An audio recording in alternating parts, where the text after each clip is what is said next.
I really wanted to start this video off with a boom boom psh dad joke and really land it and nail it and get the laughs. But I don't do that. That's not what I do it. And a lot of presenters and facilitators do it. We'll start their talks off with a joke. And it's amazing. I personally like to improvise a little bit and see what's going on in the moment and see what can be fun from that. And humor can be an amazing tool. But beware, it's not always that easy, right? Unless you're the CEO and everyone laughs at your jokes, it could fall flat sometimes, right? Even, stand-up comedians bomb and they work on jokes over and over and over again.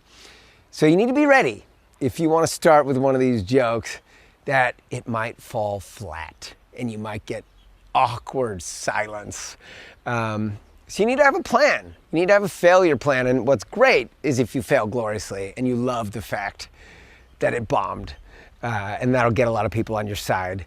But yeah, be ready. Be ready for the falling flat and have a backup plan that you can kind of make fun of that and not take yourself so serious.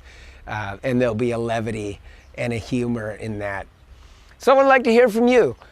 How do you like to start off? How do you find humor? What are some of your dad jokes that you might nail at the beginning of a talk?